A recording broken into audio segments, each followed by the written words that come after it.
So delighted and honored to have Donald Yacovone here with us this evening. To some of you, I think he needs no introduction.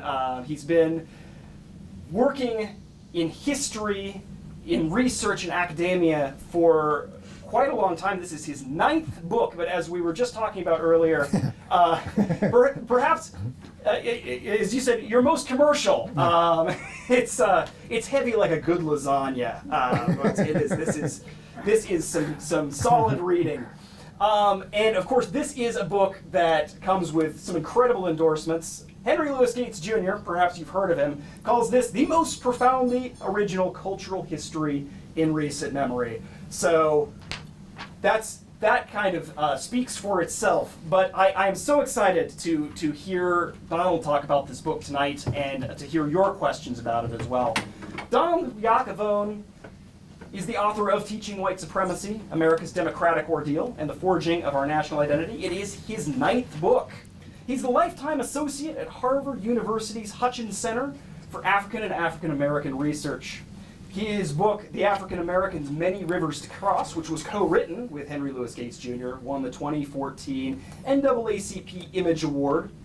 And he's also the recipient of a wide array of other honors, including the W.E.B. Du Bois Medal, which is Harvard's highest honor in the field of African American studies. Yacovone earned a PhD at Claremont Graduate University. He's taught at several colleges and universities. He helped edit the Black Abolitionist Papers, and before becoming the manager of research and program development at the Hutchins Center at Harvard, he was the senior associate editor of publications at the Massachusetts Historical Society, where he founded and edited the Massachusetts Historical Review. He's written widely on abolitionism, gender, the African American role in the Civil War, white supremacy, and American cultural history. Again, his new book is Teaching White Supremacy. Please join me in giving a warm Upper Valley welcome to Donald Yacovone. Thank you for that enthusiastic introduction. It was accurate, too. And thank you all for coming. I really appreciate it. In the 1890s, at the time, a famous American historian named Frederick Jackson Turner, who was teaching up until about 1930, said, "Today is so much a product of yesterday that yesterday can only be understood as it is explained by today. For the present is simply the developing past, and the past the undeveloped present." Well, today, this has probably never been more true. The social chaos, the social controversy, the tension is, well, not unprecedented, but certainly dramatic, dangerous, and unpredictable. This book that I've started about 5 years ago helps explain this, the current social crisis. There is, I believe,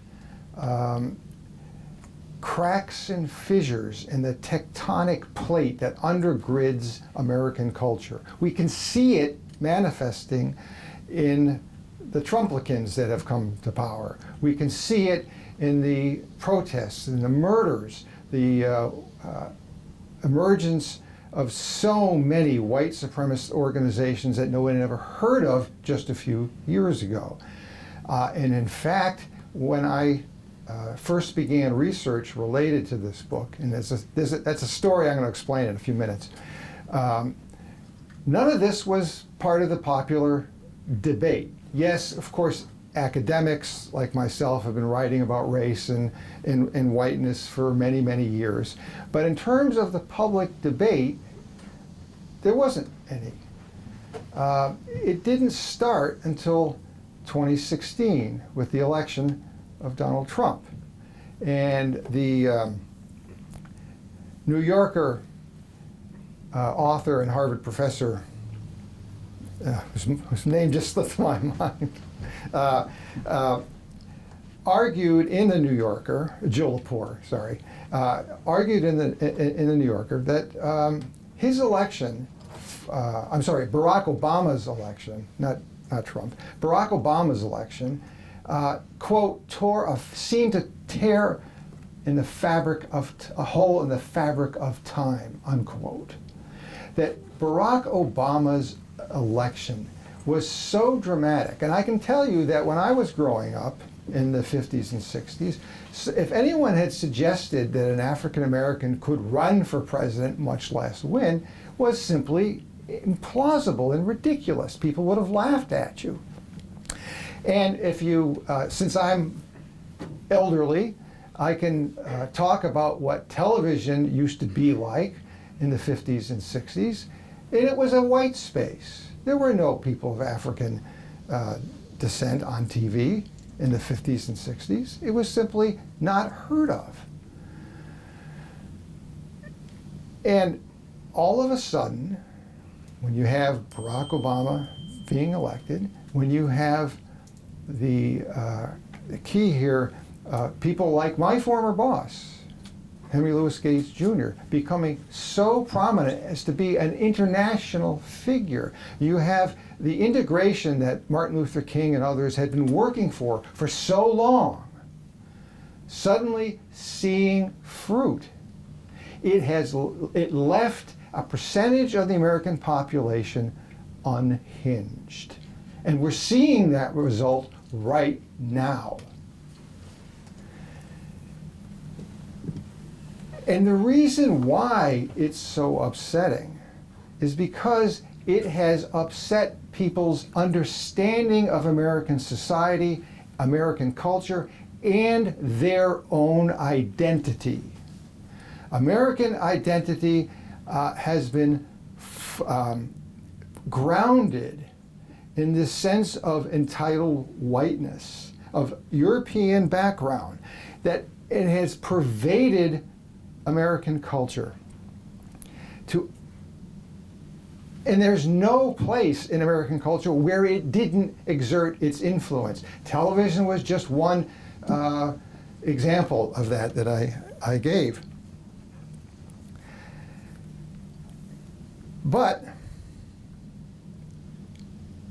it will grow worse as far as the white population, or the percentage of the white population, is concerned, because within 30 years, perhaps 40 years, people of European background will be about will be just one more minority in a nation of minorities. This has never happened before. Has never happened before. And the last time America had dramatic influx of immigrants, a period when my grandparents came to America, both from Poland and Italy, it set off waves of resistance, of anger and violence. It was so upsetting, particularly by the time we get to the First World War in the 1920s. It was so upsetting that it sparked the second creation of the rebirth of the Ku Klux Klan, which spent most of its time not in the South, but in the North. Indiana, in fact, became the epicenter of the new Ku Klux Klan.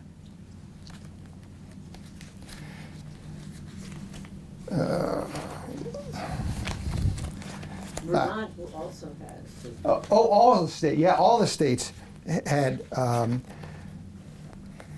remnants. Creation of what do we call them? Cells, organizations of the Klan. They were everywhere. Immigration, which is causing the same disturbance in Europe today, the election of a far right-wing prime minister in Italy. A fascist, absolutely. Immigration rendered true American identity uncertain, besieged, and threatened in the eyes of whites, a drifting away from the Anglo-Saxon foundations they had celebrated since the onset of European colonization. Rather than the flapper age of Dapper Dan and a shimmering Coco Chanel, the 1920s became the age of rage. Americans seethed with a dread fear that the American English garden that Emerson had imagined in his book, The English Traits, was being uprooted and replaced, you've heard that word over and over again, replaced by non-native species from alien lands. No longer did Americans see themselves as nourished and watered by a crystalline Lake Placid. Now they saw themselves as inundated in the east by an Adriatic assault, my grandparents, joined to a dark Guinea Gulf tidal wave, and in the west by a Yellow Sea tsunami. Never before had Americans felt so crushing a need to make America great and white again. We have seen this before. Today it isn't as violent as it was in the 1920s. There were in 1919 over 60 assaults on African American communities throughout the United States, from Florida to Chicago. Thousands murdered.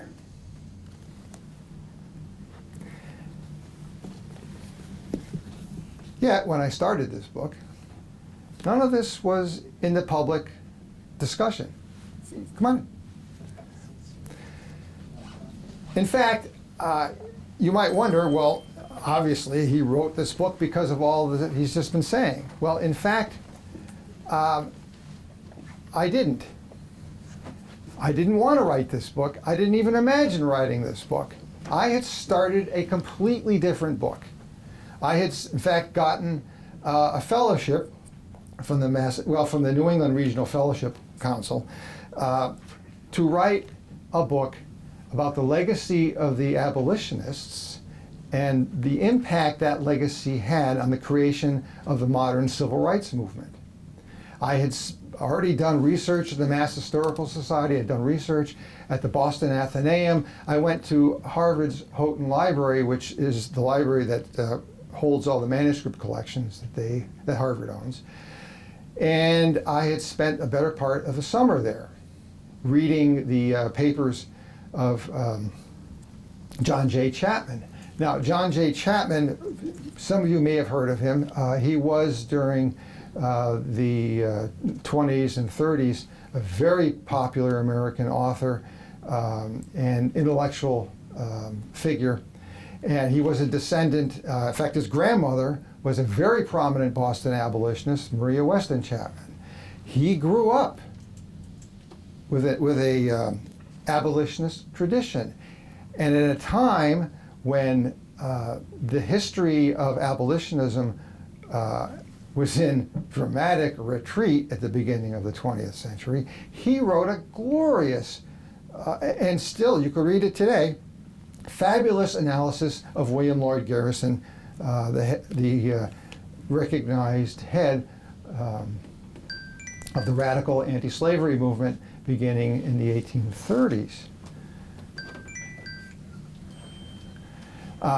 So I had spent the better part of the summer, I think this was in 2016 or 2017, and I went through 55 boxes of his papers. It was quite an experience.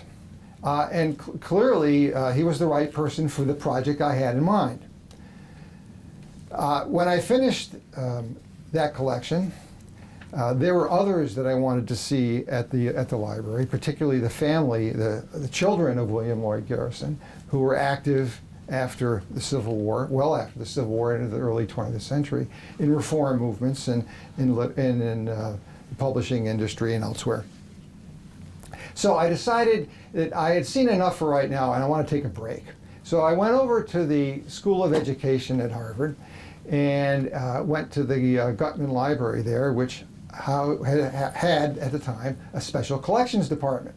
And I thought, well, I'll go over there, take a look at a few textbooks. I know I'm saying that. Take a look at a few textbooks and figure out what the legacy of the anti-slavery movement had been in education. What were Americans teaching their children about the abolitionist movement? Now, I, as a scholar, I knew what the scholarship was, but I didn't have really much of a, I didn't have any background in what had been taught on, about the abolitionists in our textbooks. So I thought, I'll go over, take a look at a few, go back to the library and continue my book. Well, I was stunned.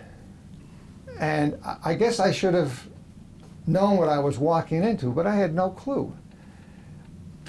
The librarians, the wonderful librarians at the library, brought me into the special collections department, and because none of these were rare, you could actually go in and handle the books, look at them. Even they're on these enormous metal moving shelves. And the librarians said, well, here they are, all 3,000 of them. And my eyes popped out of my head. 3,000? What the hell am I going to do now? I didn't come here to look at 3,000 textbooks. So, I was just truly staggered. I had never seen so many textbooks in one place at one time.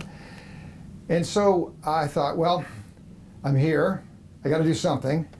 I'll start in the 1830s and sort of walk my way through until I've had enough.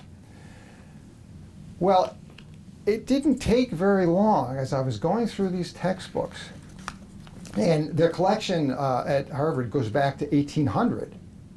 So this is an exceptional collection. And it became immediately obvious. The first book I pulled out was published in 1832 by Noah Webster from dictionary fame. And I was taken aback because, of course, there were no African American figures discussed. There was no African American history discussed. And that there was only the celebration of people of European descent. Celebration is the right term. And not only was it the celebration of people of European descent, the textbooks that I'm looking at are talking about white people and their activities. And they're quite clear in what they're saying. There's no guessing game here. One textbook from 1930 began on the first page in capital letters, "The History of the White Man." Now, you have to be pretty thick not to figure out what's going on here. And again, the priority, the assumptions, and what they didn't talk about was very clear.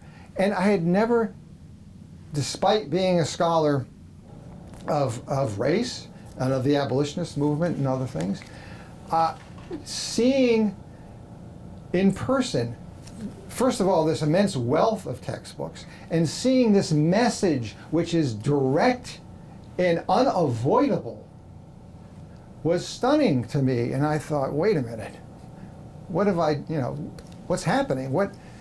So I went home and thought about, well, what am I doing here? I'm not the sort of person who stops what they're doing and picks up something else. You have to be dogged in this business. And if you start something, you work through it and finish it. But I was being challenged by the evidence. I was being challenged by what these books were telling me. And it was a message that was not in the popular press. I didn't do this because I'm some sort of frustrated radical from the 60s who wants to get back at America. This had nothing to do with that. There was no public discussion, as I said, of these issues, and I was working on a different book. But the message that was coming through was loud and clear, and it was stunning to me. So I put aside my project and I kept reading. I went through the whole collection. Now, I didn't read 3,000 of the books. I didn't have to. Many of them were later reprints of the same book, teachers' editions of the same book. And so I selected the ones, and since I could stand in front of them, I could look at them and judge which ones were worth seeing and which ones weren't. But then they had to close the department for renovations, and so they moved me upstairs and gave me an office. It was fabulous, wow. And they brought up the entire collection on carts for me to look at. Well, as I was facing like you, and the cart was behind me, I had about 50 different books on it. And one day I turned, and I did this every day. They go through the cart, finish it, they bring up another cart, and I figure out which ones I wanted to look at. And then one day, I turned around to look at the cart, and there was one book which almost glistened and glowed. It was almost like it was pulsing. And I thought, and my eyes, I used to have great eyesight. It was far enough away I couldn't read the title, okay? Couldn't see the title. But this one book, right in the middle of, I think it was the second shelf, it was calling. And I thought to myself, and this story, it's all in the book. This business is in the book. And I thought, what the hell? Why is this book familiar? Pulled it out. It was the social studies book, my 5th grade class in Saratoga, California. And for some reason, this book made a dramatic impression on me, and I never forgot it. And the reason I remembered it was because in the book, there was a drawing of Eli Whitney, right? We know Eli Whitney because of his invention of what? The cotton gin, right? Okay. They didn't mention the cotton gin in this book. What they said was Eli Whitney was important because he invented the idea of interchangeable parts. And they had a picture of a guy behind a desk with long rifles, and he was putting them together. All the parts were the same, right? And you could grab any one of them in one stock or take it and put it in another stock. Well, that's just nonsense, okay? The book also went through and did mention slavery. Never mentioned the abolitionists, never mentioned there was a movement. All it said was that there was some people in the North who didn't like the idea of owning and selling people. But they asked, quote, who else would do the work, unquote. That was their discussion of slavery.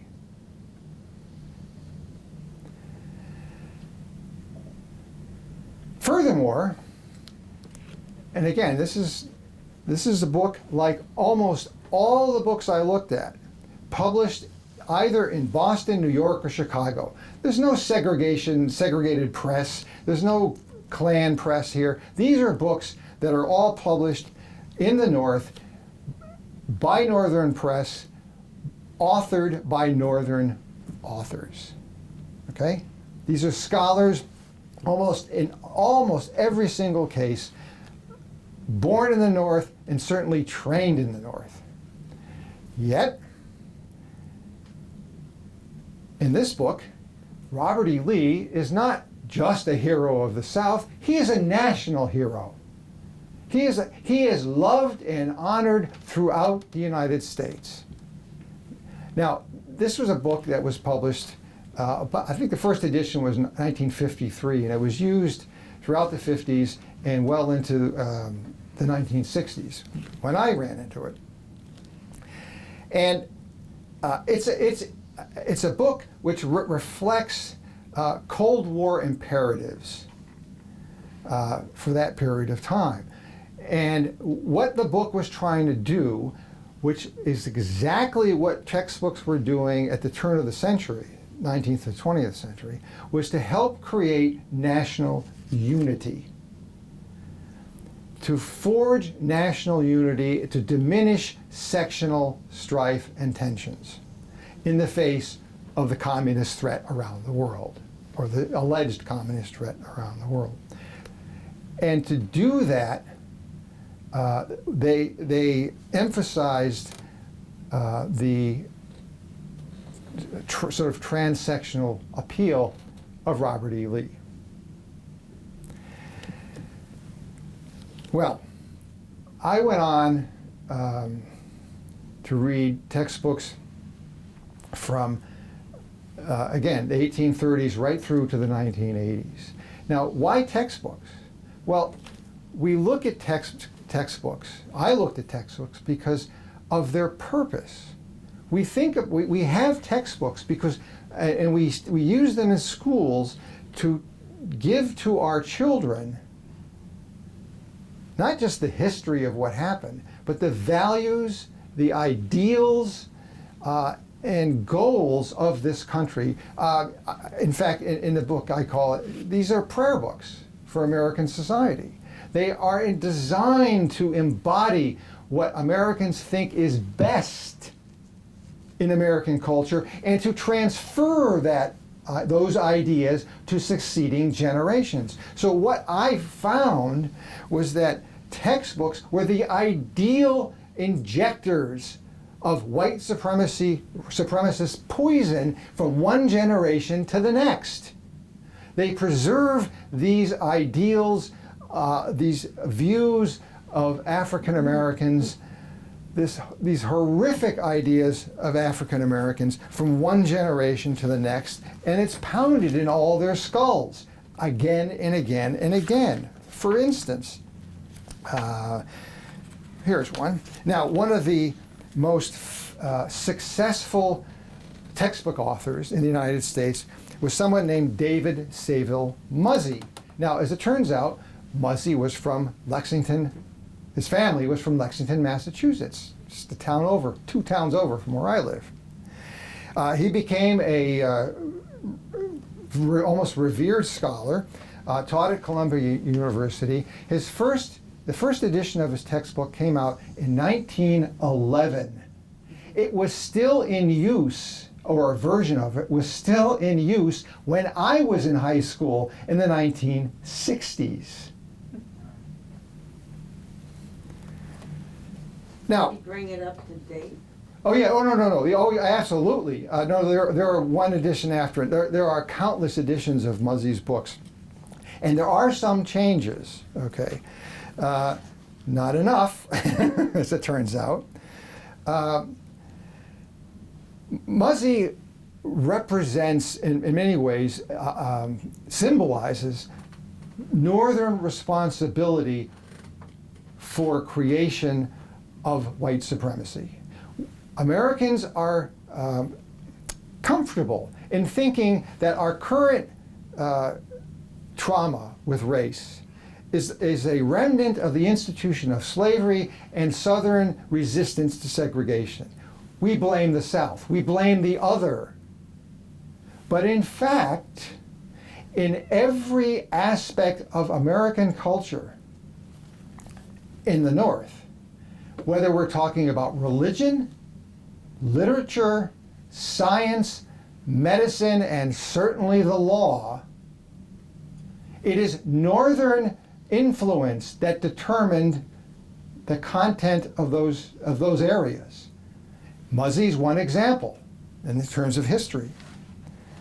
Now, Muzzy is interesting because, like many, well, I shouldn't say many, like several historians, in the early 20th century, he supported the abolitionists. He didn't condemn them as so many others did as the reason for the Civil War. He supported the end of slavery. He thought it was an American value, which should have been. But, he said, Native Americans were savages. He always referred to them in his book as savages, who, quote, reached only the stage of lower barbarism, much like, quote, the Mississippi Negro of today. These are the values that are pounded into American students' minds again and again and again. Another example is John D. Hicks. Now, I ran into John D. Hicks when I was a graduate student because he wrote a book on the populist movement. I wasn't aware at the time that he had also written many textbooks.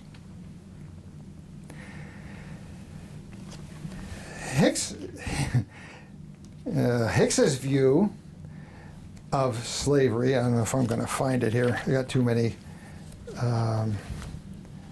Anyway, it doesn't matter. Hicks presented slavery as a rescue attempt. So the people of African descent who were brought to the United States were lucky. They were fortunate. They were given a place to live. They were given clothes, and they got medicine. In fact, one author even said that George Washington was the archetypal slave owner who gave his slaves sweet tea and, quote, a little bit of wine, unquote. This is the way Americans learned about the institution of slavery. Hicks, in his books, said that any kind of instruction for African Americans beyond vocational training was, quote, a waste of time. He mocked their, quote, pathetic eagerness for education, asserting that they showed, quote, no great proficiency beyond the elementary stages. This is what American historians, prominent American historians, were telling the American public and what was being taught in schools again and again and again. Now, today, people like Hicks and Muzzy are passé. Nobody teaches those kinds of books. I've looked at some of the modern textbooks, and many of them are quite good. Some of them still retain serious problems. But in comparison to the legacy of our textbooks, there's great improvement. However, as it turns out, no matter how good a textbook might be, if a teacher won't teach it, it doesn't matter. And again, we're finding out, and this was a study done by the Southern Poverty Law Center, studied a couple thousand teachers and interviewed students, and they found out that many teachers, regardless of what a textbook might say, refuse to teach the history of slavery. Now, in places like Florida, you could get fired for doing it. And New Hampshire. And yeah, exactly, and New Hampshire. It is a national problem. And it is not only what you teach, what you teach, but what you don't teach that matters. And we're finding out again and again, despite the modern era, despite contemporary issues, despite the civil rights movement, despite all this, students of African descent in classrooms are still coming away feeling denigrated. I know. I've asked them. They tell me. In fact, a student in my own town in Medford, Massachusetts, protested along with the NAACP what was being taught in the local schools and the punishments handed out to African American students. And one student said publicly, going to high school in Medford, quote, made me hate being black.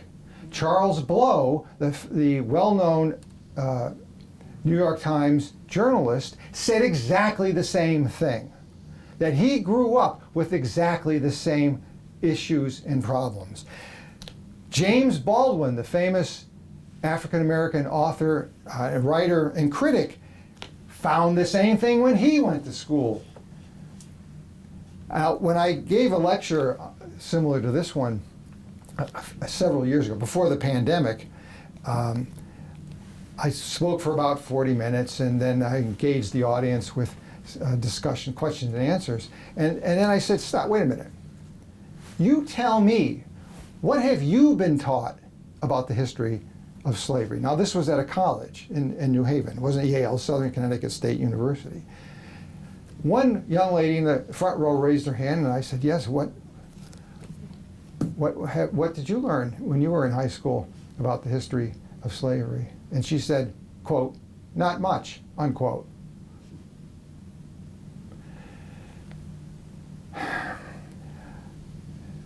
The problem remains. I'll give you one more example. In 2019, a group of African American seventh graders went to the rather famous Boston Museum of Fine Arts. It's a great museum. It's fabulous. Before they got their tour, the staff at the museum sat them down and said, you cannot have in the museum any food, no water, and quote, no watermelon, unquote. Yeah. This is going on now. This is continuing. This is why I wrote this book. I discovered after my reading of these textbooks that this was a burning social issue. I didn't realize how much it was until well after I started it. I had written 4 chapters when it suddenly became obvious that this was a burning social issue that needed to be addressed. And that once I finished it, I thought, well, now I understand what's going on today. I can see that American identity, which has been founded on the idea of whiteness, is being questioned. Let me give you one last example. And this is a model, I think, an archetype that we can carry throughout American culture. In the colonial period, before the creation of the United States, there was a famous Massachusetts judge, some of you probably have heard of him, Samuel Sewall. He was the judge at the Salem witchcraft trials. He's also an individual who wrote the first anti-slavery pamphlet in American history, year 1700, long before creation of the United States. This is called The Selling of Joseph. And this is such an archetype of the whole process that I went through. Northern man, a judge, an expert in the law, quite literate, an anti-slavery figure who damned the institution of slavery and the slave trade in his pamphlet, called it unchristian, and then revealed that his fellow colonists in Massachusetts and elsewhere couldn't tolerate presence of African Americans. They were, to his fellow colonists, he wrote, like extravasant blood. That is, blood that's outside the regular veins and capillaries of the body. They would be forever foreign, alien. No matter how gifted, no matter how accomplished, they would always be foreign and alien. They could never be integrated, truly integrated into their identity, into the colonist's identity, and of course later into American identity. He felt this so strongly that he wrote in his diary, he wondered, would he keep his whiteness, quote, after the resurrection, unquote. Okay. Any questions? When Yes, you say sir. the white man and white supremacy, you're Yep. talking about, to me, it's the Europeans coming here. Yep. Do you consider Italians or Spanish people or Portuguese who were part of the white emigration and influx and exploration of the world? Yep. You don't consider them white? Well, I didn't exclude them. But you said that when they were, when the Italians came here, Right. they were. No. Well, at the turn of the century, okay. The interesting thing about white identity is that it is a malleable idea. It isn't a hard and fast, concrete notion. It changes over time, place, and political need. Perfect example of this. The father of white supremacy, the nation's first professional racist, was a New Yorker, again, a Canadian-born New Yorker, you don't get more northern than that, named John H. Van Every. He's the second chapter in the book. He considered Jews to be white and said so. No question about it. But by the end of the 19th century, most white people did not consider Jews to be white. In the 1840s, when you had a large influx of Irish men, they were not considered white. In fact, the English referred to the Irish as, quote, a separate race, unquote, and they used that term. So whiteness is a malleable, not a fixed idea depending on political need at the time. We can see that happening now with certain individuals, Cubans, for instance, Cubans fleeing and other individuals fleeing socialist countries in Latin America are easily accepted, more easily accepted, because like the Irish, you know, they find the white establishment finds them useful. So, I mean, I grew up, I was considered white, but Italians and Polish people were a lower level. I can't tell you how many dumb Polak jokes I had to endure growing up. I've seen it, I felt it, I know it. My earlier Italian ancestors went through it, really went through it. And I had a Jewish uncle who knew it more than anyone. Yeah. But do you feel that that doesn't exist as much anymore, do you, as far as those those demarcations? It's much more blended and acceptable today? Well, it depends on what group and what political issue is the need. I think it's hard and fast when it becomes someone of African descent. I mean, that's just so clear. Italians are going through it right now. In fact, the same response that we're seeing in the United States is happening in Italy because of the immigration out of North Africa into the Caribbean and into Italy. The outrage that the Italians are showing to the immigration of Africans is palpable. And the newly elected Prime Minister has pledged to inaugurate a naval force to prevent them from coming. Yeah, so this is, and the more immigration we see, the more this is going to come up. And as the climate change continues, you're going to see a lot more immigration. You're going to see a lot more resistance and anger. Because in the case of the United States, which is what I write about, you're finding that these people are considered, like Sewell said, alien, impossible to integrate, extravasant blood, and it cannot be assimilated. That there are many people in the United States who believe this. It is built into their identity. They would rather die than change. Have you spoken to anybody that's actually said that? I've read it over and over again. In modern America, people. Oh, absolutely. Like, Oh, can yeah. you give me some examples? For which case? People here in the United States that would rather die than Oh, yeah. and- Jonathan Metzl, who's a Johns Hopkins, I think it's Johns Hopkins University professor, Dying to be White, wrote a whole book about it. Yeah. Well, Yes, ma'am. Maloney, is that her name? The new, Yeah.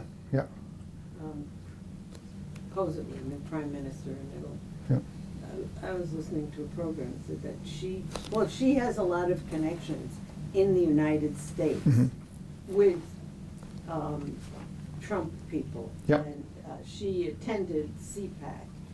And, you know, she believes in the replacement theory, which is the whole movement that's going on here as well. Yep.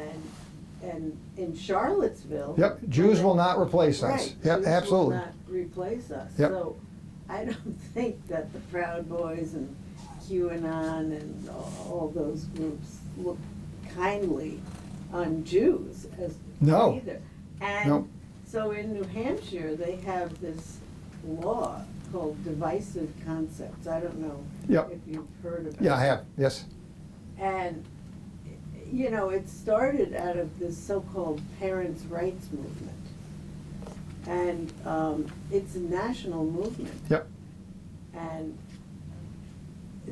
you know, I don't see how teachers can teach if you really want to teach. Well, it's a huge problem. In fact, I spoke with one last week, a young teacher who is forced, let me see, I hope I can find it, forced to use certain books which have illustrations you wouldn't believe. Here we go. I don't know if you can see this. This is the standard view of what slave life was supposed to be like. Now, this was a book, its name is Wirth, W-I-R-T-H, that was first published, I think, in 1937, and was used well into the 1950s. This is, it's horrifying. What page is that? But hang on, that's on page 242. Hang on a second. The teacher I spoke to, and he came to a lecture that I gave, and I had this picture up on the screen. And he said, yeah, the book I'm using has one just like it, and I have to use it. Now, this book, Fremont, F-R-E-M-O-N-T, P. Wirth, The Development of America, okay, was used in segregated black schools in the South. States forced them to use it.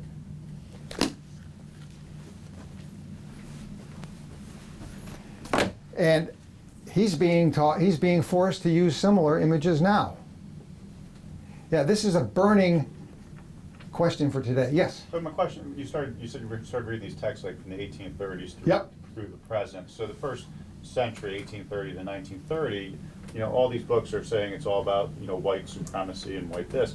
Isn't the student body predominantly white Americans? You know, it's not a very diverse. So I think if you want to be relevant as an author, you have to appeal, or you're not going to. Because if you wrote about the fact that the savages weren't savages, but they were good-natured, good people, you probably wouldn't get any traction in selling your book.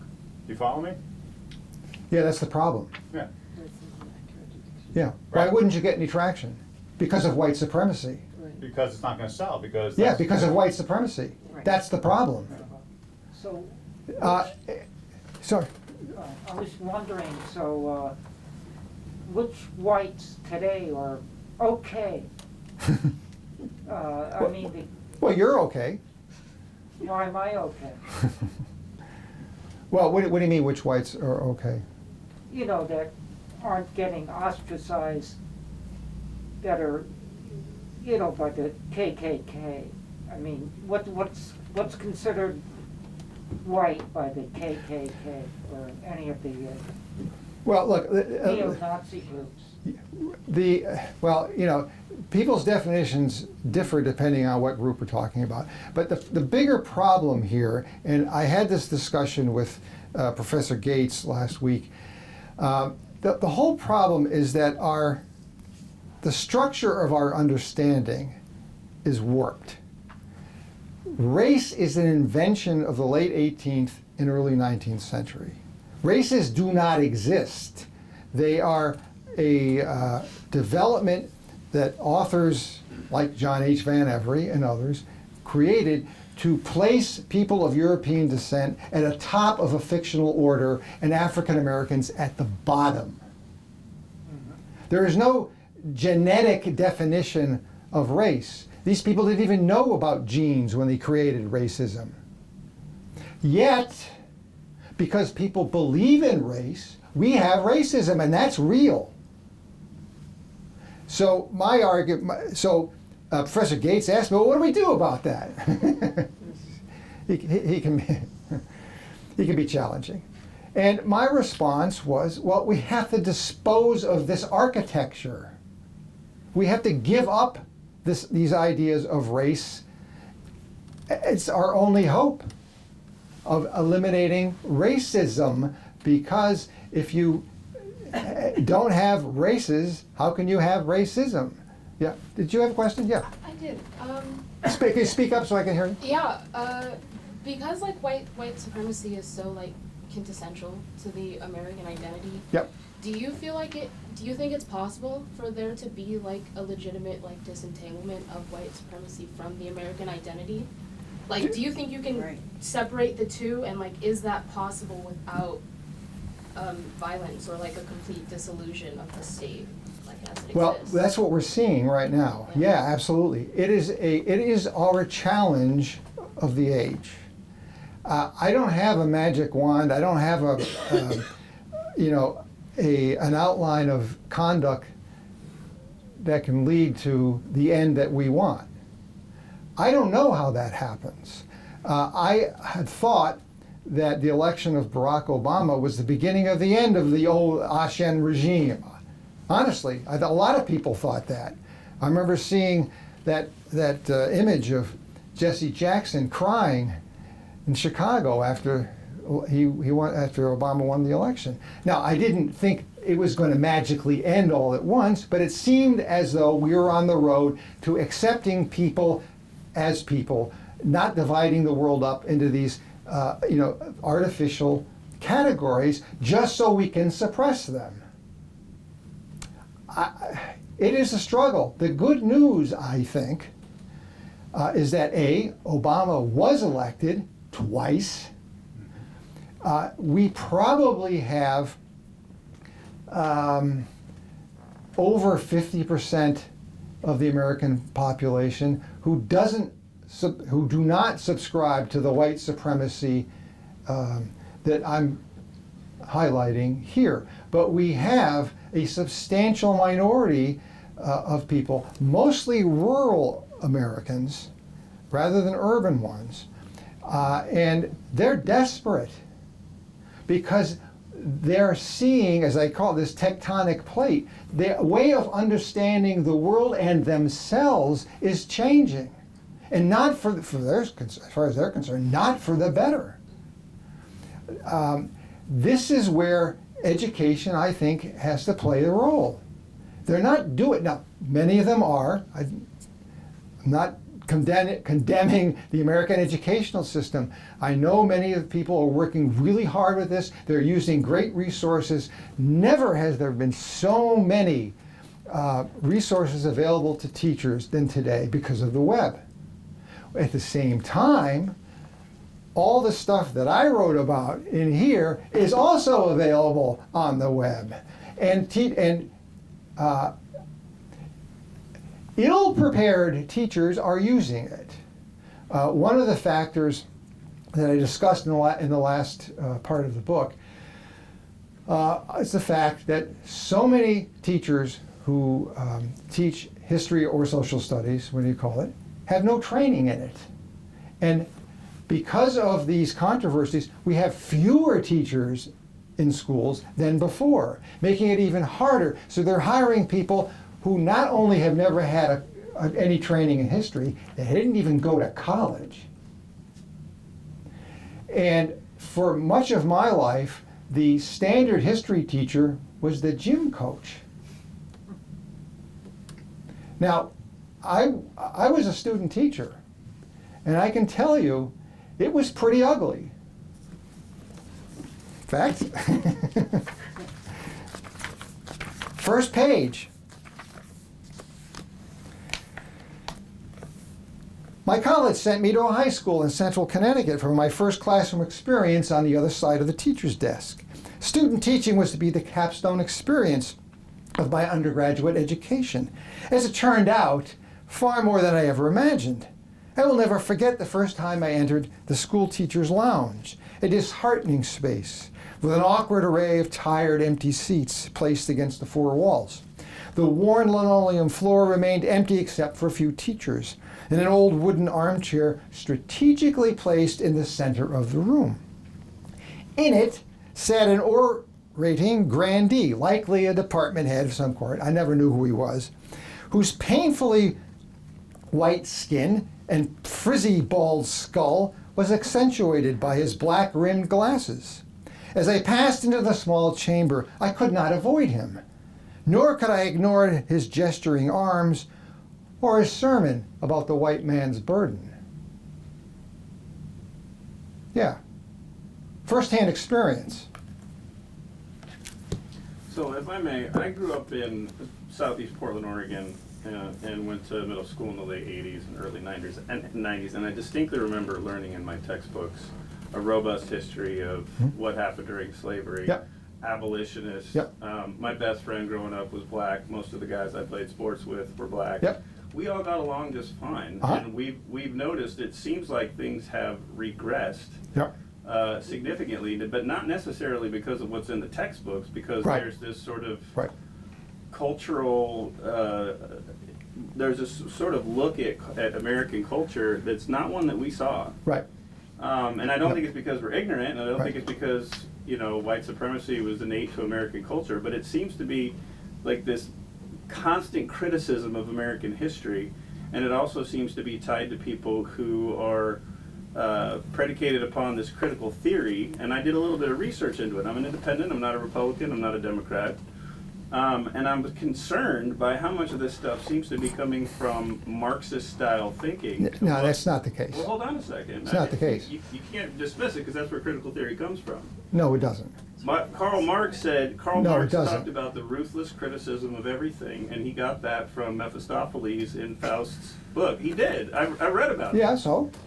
Right, so my point is this, there's this constant criticism of all things American, and it seems like there's this cherry picking of all these negative things, and there's not a lot of talking about the positive things, and like you set out to look at the positive history of American abolitionism, and instead find yourself embroiled in all the negative things that you can find. But that wasn't the experience for a lot of the people reading the textbooks that I grew up with. Right. So By the time- do you have current texts that are still teaching this? Yes. By the time we get to the 1980s, there actually after 1964, textbooks begin to change. I go through all this in the book. Textbooks begin to change. The gross characterizations that I just showed you, okay, are being dropped. However, as I indicated earlier, it doesn't really matter what the textbooks say now if a teacher won't teach it. And this is happening. The Southern Poverty Law Center studied it, and you can read their report. Yeah, I'm happy to. I've been reading their stuff online today. Yeah. But it seems like there's pockets of it around. And it's not just rural, because I was in the inner city, and Yep. we were learning all about this stuff. Yeah, I know. And the racial tension Right. was low for the most right, part. yeah, no, there is, as I said, terrific progress. What's that? I didn't learn, I didn't even know about the Tulsa race I riots. didn't learn about Right. the race riots until well into my I think your 20s. situation Right. may be I was taught more that there were unique. good slave That masters certainly Well, and that's what I gotta wonder. I mean, You're I was unusual. in the inner city school system. You're unusual. Your experience is unusual. I don't And in think that addition, happened. hang on, in addition to that, what we find because of the internet is that the several millions now of parents who insist on homeschooling, who refuse to put their students in schools, are using these 19th century texts to teach their kids. The work of John H. Van Every is available for free at numerous websites, especially at the Klan and white supremacist websites. Now, a lot of people don't know that they're white supremacist websites, but these things are available free. There is progress. There's a lot of progress, but as I indicated earlier, in my own town, black female student can say, going to high school made me hate being black. Yeah, I mean, She's learning to hate herself in school. Right, there's plenty of those stories out there, but it seems like I grew up in an incredibly multicultural neighborhood. Yep. Most of my friends were not white. Yep. And we all grew up not having, this on our radar. Right. And yet it seems to have, it seems like we're going back in time, which I find Yeah. bizarre because Yeah. none of us were learning that stuff. And Right. it seems to be like Right. it's more than just Right. ancient texts that we're preserving this stuff, but there's this constant criticism of America, and almost none of the positive stuff is being talked about, which I find unfair. I mean, it's just patently unfair. Well, I've read the textbooks. I don't find that to be the case. The modern textbooks. I don't find that to be the case. I don't know what you're reading that would give you that impression. I see many, even Eric Foner, who's well known as a critic of American culture, praises the founding fathers and the development of American democracy. It's all there. The traditional story is all there. But if you homeschool your kids, if you don't teach the history, if you live in an area that has, counter attitudes, 43% of Americans seem to be in this category. Of white supremacists. Yeah. Well, they're voting for them. Voting for white supremacists? Yes. Marjorie Taylor Greene, where did she come from? I don't know where she came from, but I don't know her to be on record as a white supremacist. Well, look again. Folks, we do have to wrap up public discussion now, so we have some time to sign books. Obviously, if you want to stick around for a little bit and chat. Thank you, John. Yeah, sure. Thank you. Thank you all. Books are in the back. If you want Sure. first. Thank you. Thank you for coming.